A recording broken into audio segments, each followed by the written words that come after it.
بسم اللہ الرحمن الرحیم۔ رشتوں کی خوبصورتی ایک دوسرے کی بات کو برداشت کرنے میں ہے۔ بے عیب انسان تلاش کرو گے تو اکیلے رہ جاؤ گے۔ دوسروں کے لیے اچھا سوچو گے تو اللہ تمہارے لیے راستے بنا دے گا اور مشکلیں آسان کر دے گا۔ مرد کی غیرت کا اندازہ اس کے ساتھ چلتی ہوئی عورت کے لباس سے لگایا جا سکتا ہے۔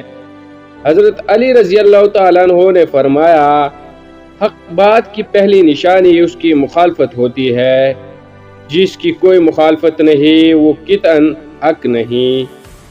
شیشہ کمزور تو ہوتا ہے مگر سچ دکھانے سے گھبراتا نہیں ہے۔ مثال دینا اور مثال بننا دو الگ باتیں ہیں، لیکن مثال دینا آسان ہوتا ہے اور مثال بننا مشکل۔ توکل سے دل فوراً مطمئن ہو جاتا ہے اور قسمت بعد میں بدلتی ہے۔ ہوتا وہی ہے جو اللہ تعالیٰ چاہتا ہے۔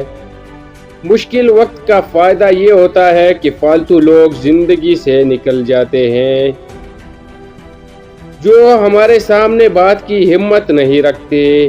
وہ ہمیشہ ہماری برائی ہمارے پیچھے کرتے ہیں۔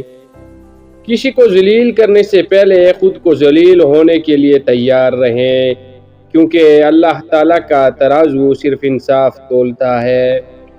نیکی کا کام کرتے ہوئے اور یتیم کی مدد کرتے ہوئے دھوکہ ملے تو سمجھ جاؤ تم دولت مند ہونے والے ہو۔ ہم لوگ نیک بننا نہیں بلکہ خود کو نیک دکھانا اور کہلوانا چاہتے ہیں، اور یہ منافقت کا سب سے اعلیٰ درجہ ہے۔